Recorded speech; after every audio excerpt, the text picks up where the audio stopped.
Very good morning, my dear students. Welcome back to history class. We were discussing about the Muslim League. We have already discussed about the factors which led to the formation of the Muslim League. And today's concept is events leading to the formation of the Muslim League. Though it's not much more important as an examination point of view, sometimes it can be considered as factors, one of the factor also. So you please learn these also as important points or keywords which I have provided on the screen in front of you in the form of bullets. Okay. No need to study more deeply or briefly. Just you can have a glance of these events leading to the formation of the Muslim League. But next concept, formation of the Muslim League, date and its precedent as well as aims and objectives is very important. Next, impact of the Muslim League, it's not at all important. Next, the Lucknow Pact, circumstances leading to the Lucknow Pact, we will see. Events leading to the formation of the Muslim League. The first one, the Hindi-Urdu controversy. In the United Provinces, which is present in Uttar Pradesh, Urdu was the court language, and all the petitions to the offices and courts were submitted in Urdu language. Some sections of the society protested against this practice. On April 8, 1900, the government instructed that all petitions were to be submitted in Hindi in Devanagari script, and the court summons and official announcements to be issued in Hindi as well as in Urdu. The Muslims resented this. The controversy continued for months and relations between the communities became more worse. Next event, foundation of the Mohammedan Anglo-Oriental Association in 1893. The growing influence of popularity of the Congress, which was founded in 1885, the Indian National Congress, right? The growing influence of this popularity of this Congress became a cause of concern for the British. In order to counter the growing influence of the Congress, the British encouraged the formation of Mohammedan Anglo-Oriental Defence Association in the year 1893. Why did they encourage to found this association?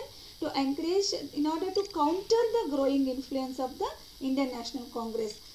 Principal Beck of the MEO College at Aligarh was its secretary.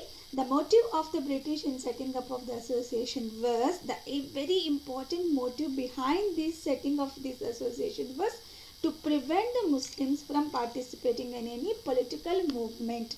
The British found that with the help of the famous organization Indian National Congress, our national movement was growing day by day, developing. So to stop this influence of this national movement, not to participate in any kind of political movement, to stop Muslims from participating in any political movement, they had encouraged this new association as opposed to the National Congress. Next, the Aligarh politics. Nawab Muhyiddin-ul-Mulk led the Aligarh movement after the death of Sir Syed in 1898. The Aligarh movement worked to instill into the minds of the Muslims a spirit of loyalty towards the British government and worked deliberately to keep the Muslims away from the mainstream of Indian political life. So what was the main aim of this Aligarh movement? As we have already discussed, role played by Sir Syed Ahmad Khan, the Mohammedan Anglo-Oriental College, which was established at Aligarh by Sir Syed Ahmad Khan, as well as the movement which was led by him. The main aim of this Aligarh movement was to instill into the minds of the Muslims a spirit of loyalty towards the British government and worked deliberately to keep the Muslims away from the mainstream of Indian political life. When the Hindi-Urdu controversy raised in 1900, the Nawab was the secretary of the MEO College Trust. He criticized the government order granting equal status to Hindi and Urdu in UP. The Lieutenant Governor of UP, MacDonald, was furious and he demanded that the Nawab should either resign from the secretaryship of the trust or separate himself from the agitation against the government order. Muslim leaders became angry. they suggested that a political organization of the Muslims should be set up. A separate political organization should be set up as separate. So in this way, the politics which played at Aligarh also led to the formation of a separate organization known as the Muslim League. Okay, only the bullet forms which I had mentioned on the screen, that information if you learn, that is more than enough, my dear students. Next, the partition of Bengal.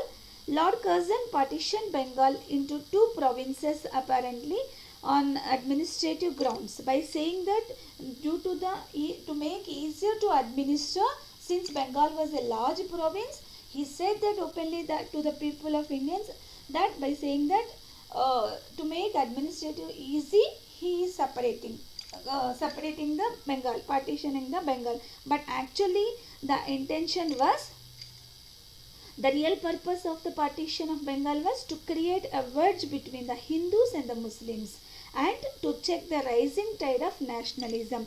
This question has been asked many times in the 2-mark question, my dear. What was the real motive of Lord Curzon behind the partition of Bengal?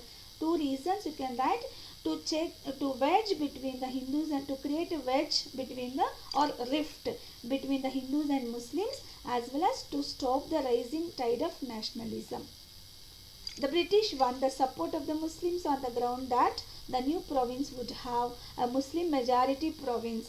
That is why they supported. The British won the support of the Muslims, and that by saying that they will get a new province which would have more majority of the Muslims.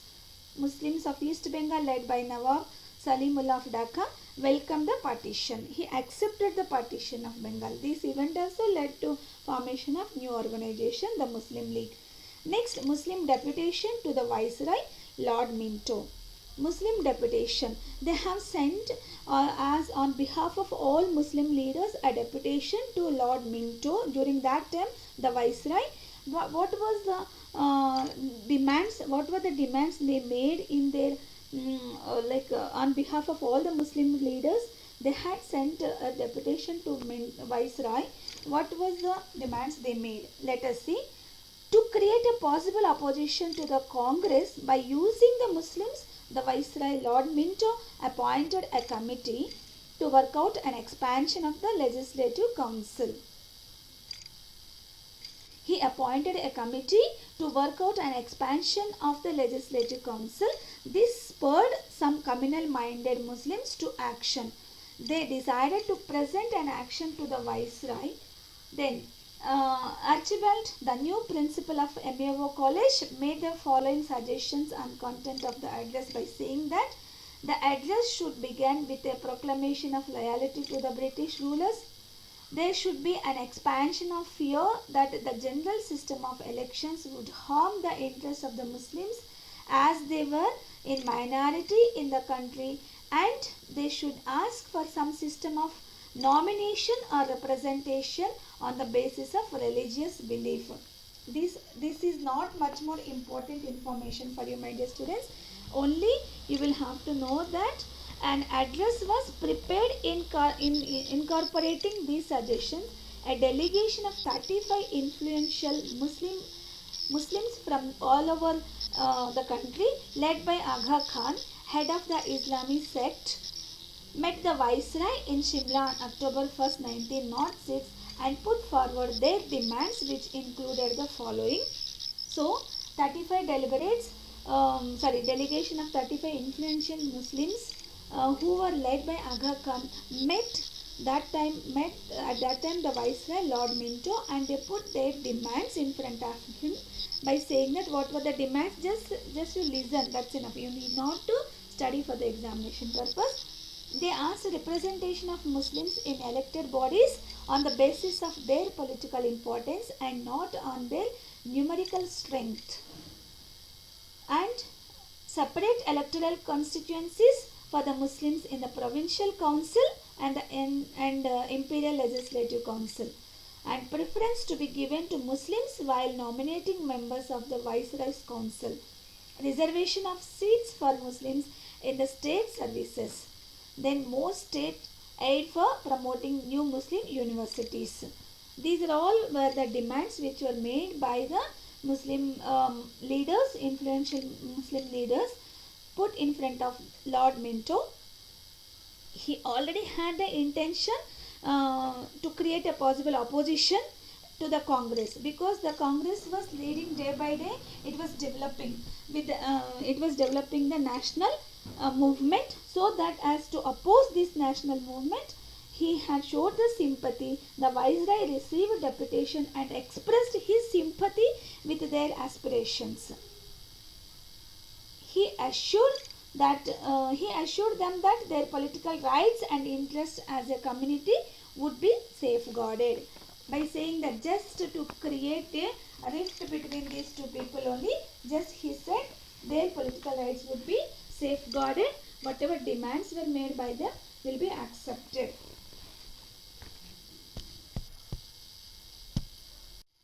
Next, this is very important concept for the examination purpose, my dear students. Formation of the Muslim League and as well as aims and objectives of the Muslim League. The success of the Muslim deputation to the Viceroy motivated the Muslims to start a separate political organization. Already they have got the permission from the Viceroy, right? So then they tried to start a separate political organization.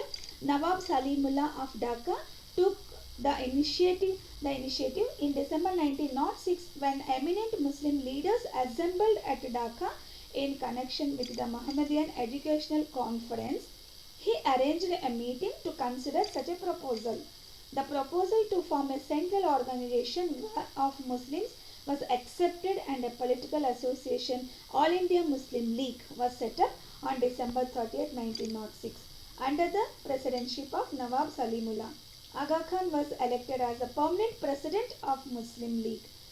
Its headquarters were to be at Aligarh, but its central office was shifted to Lucknow in 1910. Very important. And by giving the deputation with few demands to the Viceroy, Lord Minto, he accepted to form a separate association, and they formed a separate All India Muslim League, set up in December 30th, 1906 under the presidency of Nawab Salimullah, and later on Aga Khan was elected as the permanent president of this Muslim League. What were the main aims and objectives of the Muslim League? Important. To promote among the Muslims of India support for the British government and to remove any misconceptions regarding to intentions of the government in relation to Indian Muslims. Very important, to promote among the Muslims of India. What to promote? Support for the British government and to remove any misconceptions regarding the intention of the government in relation to Indian Muslims. Next, to protect and advance the political rights and interests of the Muslims and to represent their needs and aspirations to the government in mild and moderate language. Next, to prevent the rise of feelings of hostility, to stop the rise of feelings of hostility between the Muslims of India and other communities. Of course, this we can say as one positive aim, right? Last third point, to prevent the rise of feelings of hostility, enmity between the Muslims of India and other communities in India, to stop the feelings of enmity. They did not want to raise the feelings of hostility between other communities and Muslims of India. This point okay, but first point you observe, to promote among the Muslims of India support for the British government and to remove any misconceptions regarding the intention of the government in relating to Indian Muslims. Of course, later on, the Muslim League, the leaders of Muslim League had changed the first objective. There were some changes in the objective of first one. We will discuss in the next concept. Very important, formation of the Muslim League and its aims and objectives. My dear students, though it has been mentioned in the beginning of the syllabus that only the significance of the Lucknow Pact as the examination point of view, you should know the introduction of Lucknow Pact also. Before knowing about the significance or importance of Lucknow Pact, you will have to know the introduction of Lucknow Pact also. As we studied, finally in 1906, December 30th, the Muslim League, another separate association organization had been found. Okay, and these two were working simultaneously. The Indian National Congress and All India Muslim League. The All India Muslim League both were working as a part of national movement, of course, but as later on these two organizations are both together joined at Lucknow Pact. So at Lucknow session. So let us discuss, that is why this Lucknow Pact has more importance or significance. Let us discuss about the Lucknow Pact. The period during the First World War was an intense nationalist political activity. The events during the war and the prevalent sentiments were responsible for the signing of the Lucknow Pact between the Congress and the Muslim League. What were the events led to the Lucknow Pact, which led importance of pact because both together signed as to work together at Lucknow session. The Congress and the Muslim League, actually at present they were working as separate organizations, but at Lucknow Pact they both signed together to work together for the national movement. Okay, now circumstances leading to the Lucknow Pact. International events. During 1912 and 1913, Turkey's Ottoman Empire had to fight the Balkan powers. The British policy during the Balkan Wars was not sympathetic to Turkey, as we all know that the Sultan of Turkey was regarded as the Caliph or the religious head of Muslims. The Sultan of Turkey was, please underline, Sultan of Turkey was regarded as the Caliph or the religious head of Muslims. Moreover, all the Muslim holy places were situated within the Turkish Empire. In the First World War, Britain was fighting against Turkey. This caused a wave of pro-Turkey and pro-Caliph or Khilafat sentiments amongst the Muslims. They felt that the British were pro-Christians and anti-Muslim. The change of attitude of the Muslims towards the British led the former to support the Congress in their efforts to gain self-government in India. You see the last sentence, my dear. They felt that the British were pro-Christian and anti-Muslim because they did not show any sympathy to the Turkey. At first, in the First World War, the British did not show any sympathy to the Turkey. As a result, they felt that British were pro-Christian and anti-Muslim. That the change of attitude of the Muslims towards the British led the former to support the Congress in their efforts to gain self-government in India. Okay. Next, they showed the support. They gave the support to the Congress in India because they felt that the British were anti-Muslim. It was the international event which influenced the Lucknow Pact. Next, national event. There were important national events that changed the attitude of the Muslim League. Firstly, the partition of Bengal was cancelled in 1911. The partition of Bengal was cancelled in 1911.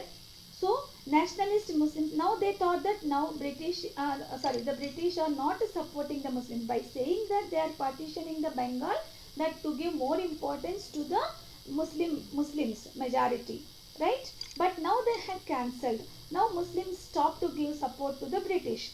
Second one, nationalist Muslims like Abul Kalam Azad and Ali brothers, Maulana Muhammad Ali and Shaukat Ali made use of this opportunity to spread nationalist ideas among the Muslims for mobilizing public opinion in favor of self-government. In favor of self-government, not under the British Empire, British Crown. Okay. Thirdly, Tilak was released from jail in 1914 after 6 years. Finally, under the Seditious Meetings Act, some prominent Muslim leaders were arrested. All this added to the intention of these Muslim League to join with the Congress. Okay. Firstly, the British cancelled the partition of Bengal. Secondly, all the nationalist Muslims, some of the nationalist Muslims provoked the nationalist ideas among the Muslims for mobilizing public opinion in favor of self-government, and many Muslim leaders were arrested. Finally, this brought the Muslim League and the Congress closer. Okay, next, changes in the objectives of the Muslim League. As I have mentioned, Three objectives, aims and objectives of Muslim League we have discussed. The first objective was to promote among the Muslims of India support for the British government. But now their attitude changed, as well as their objective also had been changed. As in the beginning the League had support for the British government as one of its objectives, but in 1913 the League had amended its constitution to include a system of self-government under the aegis of the British Crown. Got it? As the ideal of the Muslim League. Therefore, it agreed with the Congress to have a political role for India. Next, the unity of interests and objectives opened the doors for renewed cooperation between the Congress and the Muslim League. Annie Besant and Balagangadhar Tilak too played a significant role in bringing these two organizations together. Question can be asked, name two leaders who played a major role in bringing the Muslim League and the Congress closer. So here you can write Annie Besant and Balagangadhar Tilak. Sometimes very easily you feel the questions very easy, as well as you ignore also. Okay. Next, a compromise between the two factions of the Congress. What were the two factions? Here two sections, two wings of this Congress, the early nationalists and the assertive nationalists. They had separated at Surat section. Do you remember? They divided into two wings, the early nationalists and assertive nationalists, two sections. So Annie Besant tried to reunite the two wings of the Congress, the early nationalists and the assertive nationalists. Annie Besant played a major role to bring closer together the Muslim League and the Congress, as well as that the Congress between the early nationalists and the assertive nationalists. Tilak rejoined the Congress in 1916 and played a major role in resolving differences between the Congress and the League. So these two prominent leaders played a major role bringing close together two important organizations, that is the Indian National Congress and the Muslim League, as well as inside the Congress the assertive nationalists and the early nationalists. In the next lesson, in the next class, we will discuss about the importance of the Lucknow Pact and its clauses.